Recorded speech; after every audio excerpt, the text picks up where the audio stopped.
नमस्कार दोस्तों, स्वागत है आपका हमारे YouTube channel study with Dilip.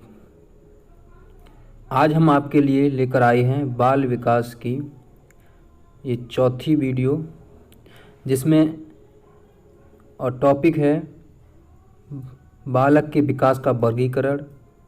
बालक के विकास का वर्गीकरण की ये दूसरी वीडियो है। इससे पहली वीडियो में हम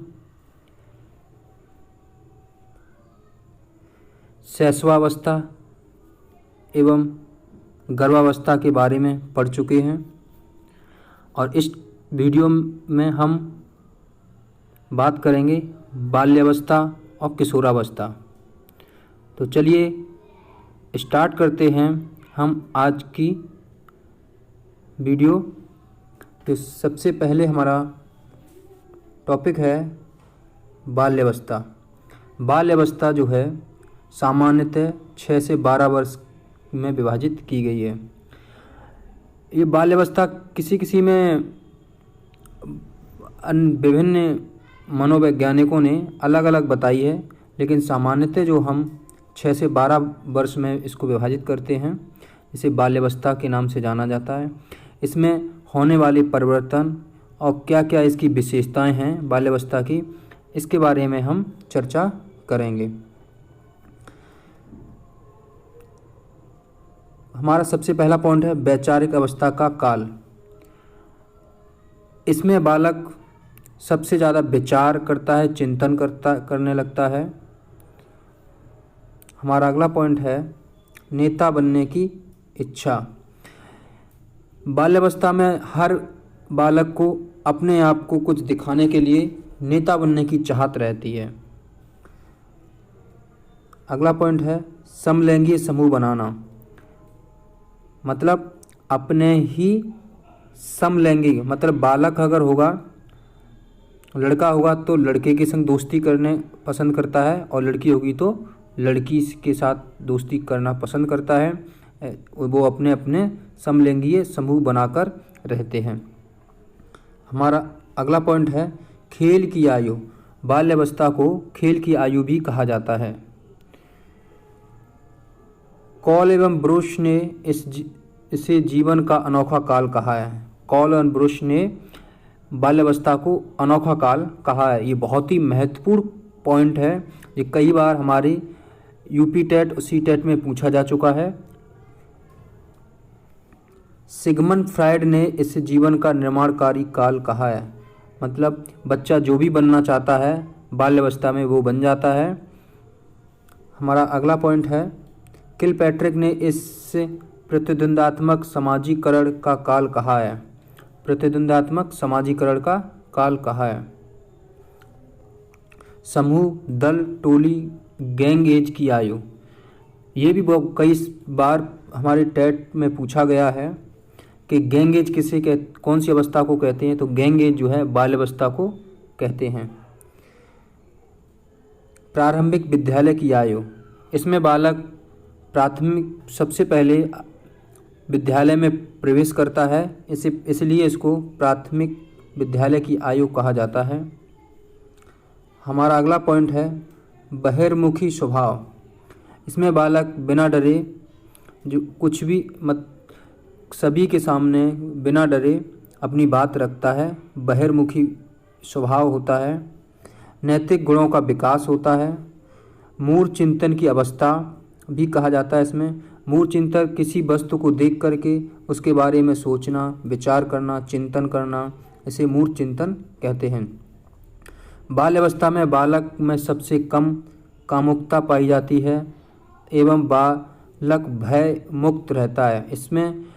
इस काल में बाल्यावस्था में जो है बालक कामुकता नहीं पाई जाती है, इसमें बहुत कम पाई जाती है और बालक निडर रहता है, भय मुक्त रहता है, उसे किसी का डर नहीं होता है। अब आती है हमारी अगली अवस्था किशोरावस्था, जिसे हम 12 से 18 वर्ष की आयु को किशोरावस्था कहते हैं। इसी को हम टीन एज भी कहते हैं।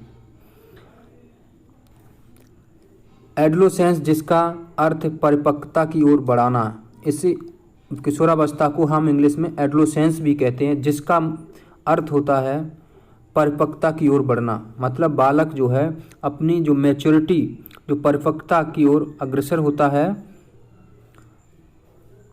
हमारा अगला पॉइंट है, स्टैनली हॉल ने एडोलेसेंस नामक पुस्तक 1904 में प्रकाशित की। स्टैनली हॉल हैं जिन्होंने 1904 में एडोलेसेंस नामक इस पे किशोरावस्था के बारे में एक पुस्तक का भी प्रकाशित किया है।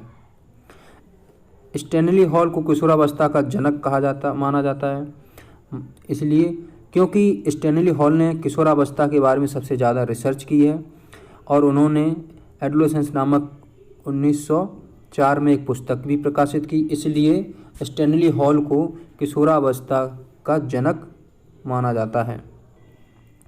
हमारा अगला पॉइंट है, बाल्यावस्था व युवावस्था के मध्य का काल किशोरावस्था कहलाता है। मतलब बाल्यावस्था और जो हमारी युवावस्था होती है 18 के बाद की, इसके बीच की जो आयु होती है इसको हम किशोरावस्था कहते हैं।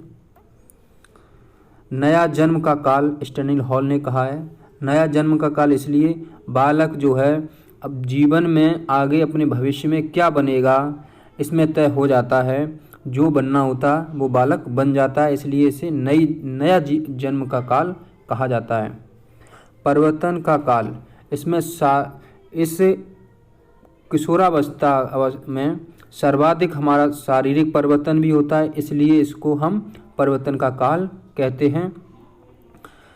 दबाव, तूफान, संघर्ष एवं तनाव का काल, स्टैनली हॉल ने किशोरावस्था को दबाव का काल कहा है, तूफान का काल कहा है, संघर्ष एवं तनाव का काल कहा है, क्योंकि इस वक्त व्यक्ति जो होता है वो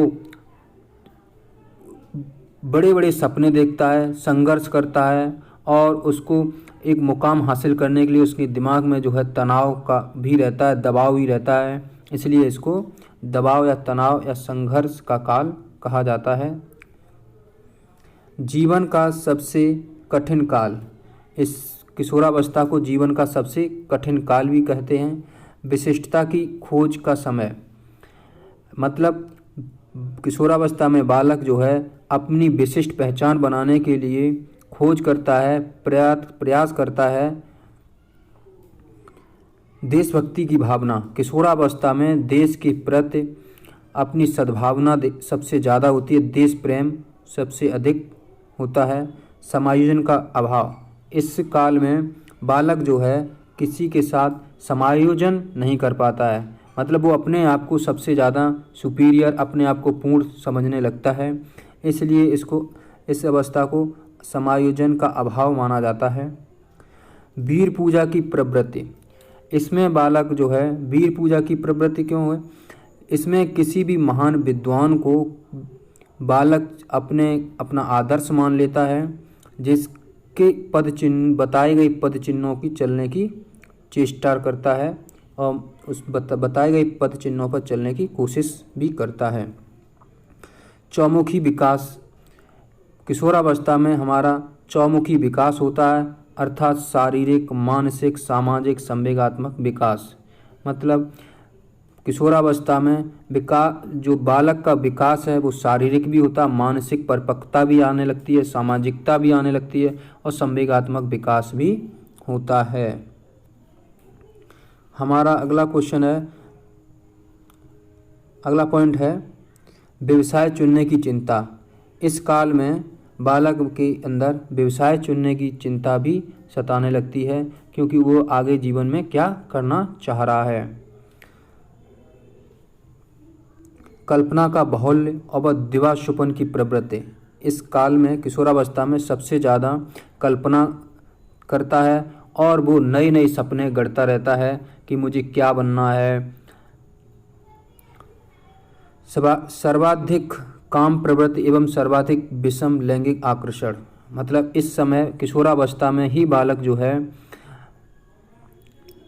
लड़का जो है लड़की की तरफ अट्रैक्ट होते हैं और लड़की जो है लड़के की तरफ अट्रैक्ट होती है, मतलब विषम लैंगिक के प्रति आकर्षण अधिक होता है। तार्किक चिंतन, अमूर्त चिंतन की अवस्था, इस अवस्था में बालक जो है तार्किक चिंतन भी करने लगता है, अमूर्त चिंतन, जो चीज़ विद्यमान नहीं उसके बारे में भी चिंतन करने लगता है, सोचने लगता है। समस्याओं की आयु व उलझन की अवस्था, किशोरावस्था को समस्याओं की आयु भी कहते हैं या उलझन की अवस्था भी कहते हैं। वैलेंटाइन के अनुसार किशोरावस्था अपराध प्रवृत्ति के विकास का नाजुक समय है।